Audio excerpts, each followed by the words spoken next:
So, my loves, I'd like to share a story about the divine masculine rising with us. And some of you are beaming in male bodies, and I'm really, really grateful you're here. In these groups that I call in, it is usually many, many more women that are resonating with this frequency, and perhaps it is even just the concepts that we've been conditioned with around love and being loving and being compassionate. And in this world, for all of us to come together in balance in our divine feminine and sacred masculine essence is crucial.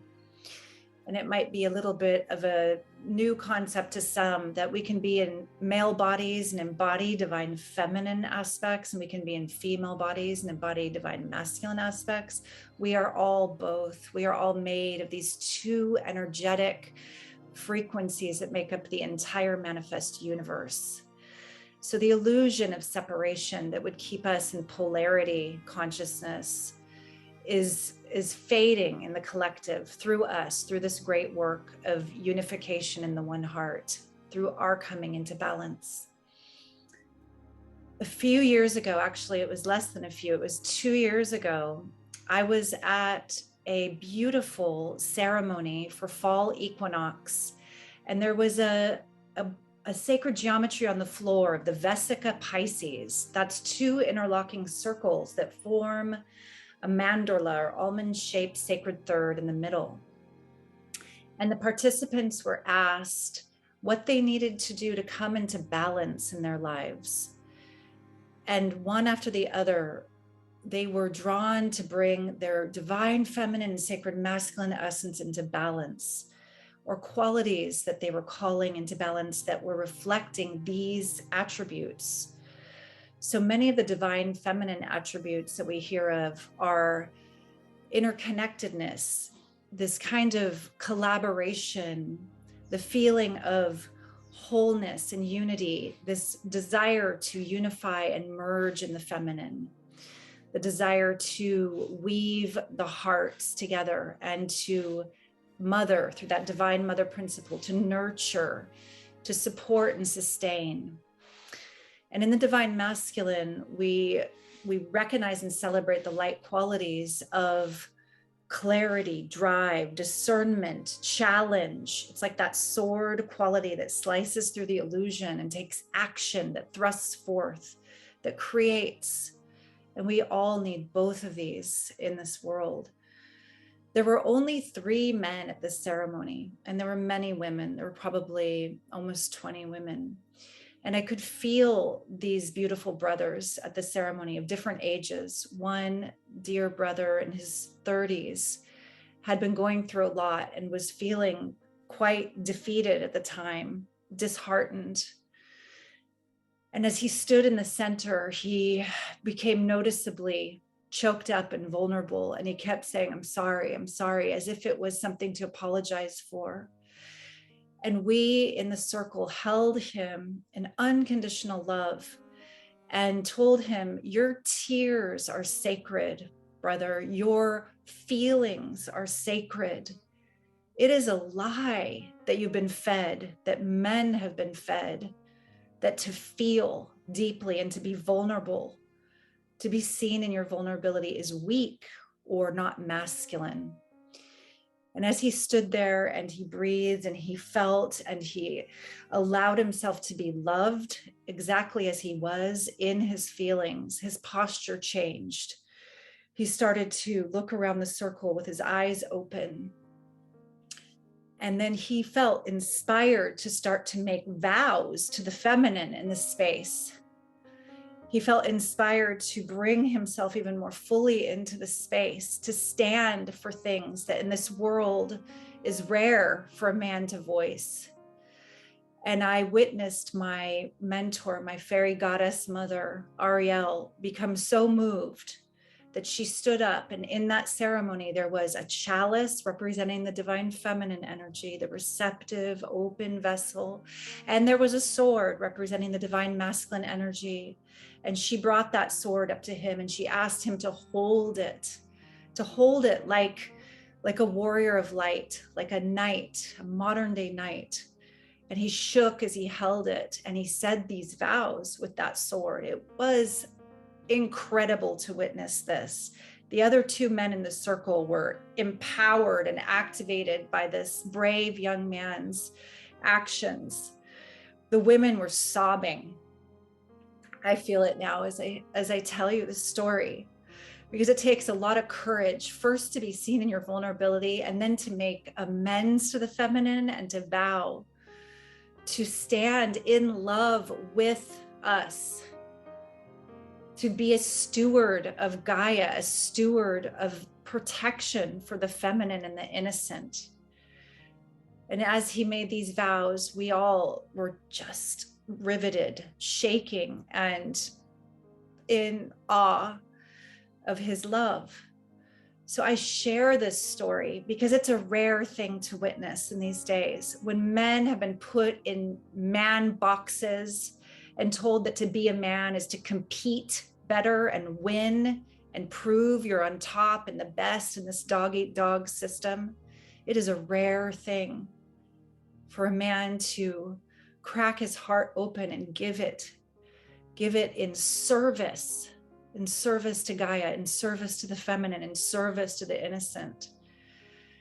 So I share this story as a ray of hope, because I know he's not the only one. Since that ceremony, I made a vow, and I ask you to consider this, that we start to look for the divine masculine everywhere. Because in the collective feminine, for years, I heard, where are the men? Where are the good men? They're not doing the work. Where are they? I think they're everywhere. I think they have been terrified of our scorn and shaming of them, belittling of them, and the system that sitcoms put canned laughter in scenes where women castrate and emasculate men. I vow to never do that again, and to see the divine masculine everywhere, to look for it and amplify it, because as viewed, so appears. And it is not the men's fault that they're born into a system, a paradigm that would make them frontline cannon fodder for greed and corruption. It is not their fault. So it's time to let the men off the cross, off the hook, so to speak, and to start seeing them in their essence beauty, in their hearts. And for you men who are here, thank you. Thank you. Because I know what it must feel like from my brothers, from my spiritual brothers, my soul brothers, that have even told me, they have said, wow, it is really scary out there after this Me Too movement. We're walking in a lot of like trepidation on how to even show our love and desire to the feminine, how to even show up now. And we need each other, and we need to support and guide and show each other the way back to the heart. So I take a deep breath with you. Thank you for receiving this transmission. I'm inspired to speak a myth, though this ancient myth that comes from Egypt, from a time before time. I feel like there is a next octave at the end of this myth that I'm going to create as a new myth with you all today. So in this myth, this is a myth of one of the most beloved goddesses of the world across culturally throughout time, Isis, Mother Isis, the goddess of wisdom, compassion, waters, medicine, healing, and mercy. And in this myth, the sun god, Ra, his powers are wreaking havoc on earth. His fire power is out of control. He is taking delight in how powerful he is by scorching the earth and creating destruction And Isis is witnessing all of the suffering and the pain and the starvation and the misery, the pestilence that's happening because of this imbalance. And as the goddess of waters, she cannot bring enough rain and healing to the land quickly enough for what he's doing. So she goes to her father and she says, Father, I beg you, temper your power, your fire. You are causing destruction on earth. The children are dying. You're burning the crops. The animals are dying. The plants are scorched. And he laughed her off and he said, oh, people come and go, these mortal beings, what do I care? I am doing what I choose to do. I'm the sun god. How dare you tell me what to do? And she said, Father, please, do you not feel their suffering? He says, no, I don't feel anything. She goes back to work harder on healing and nourishing the land with her waters, her medicine, taking care of everything. But it is impossible. He's like playing sport in his arc across the sky, like just like ripping a laser beam of light across this world. So she goes to him again and she says, I beg of you, please listen to me. Do you not see all the destruction? Do you not hear the cries and feel the suffering? And he says, daughter, get thee gone. Don't tell me how to be the sun god. She knows, Isis knows, that if anyone was to hear his true name, if anyone got him to speak his full name, part of his powers would transfer to them immediately. A good part of his powers would be taken from him and transferred to the one who knew his true name.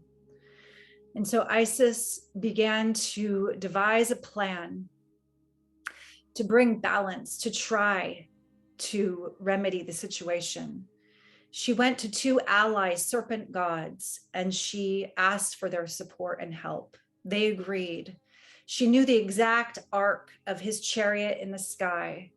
And so she sent these two serpent god allies at the right moment to bite him in each ankle. And as soon as they bit him, he began to suffer a fiery, searing pain, the kind of pain his fire power was causing many, many beings. He felt it.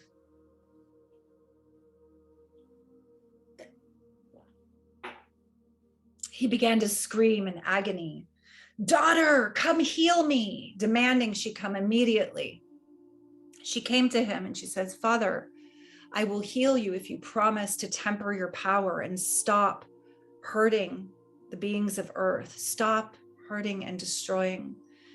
And he was so proud, he sent her away, but he suffered and he suffered and he screamed for her again, please, daughter, I beg you, I'll give you anything. I'll give you more magical powers. I'll give you this, I'll give you that. He tried to seduce her, to manipulate her to heal him.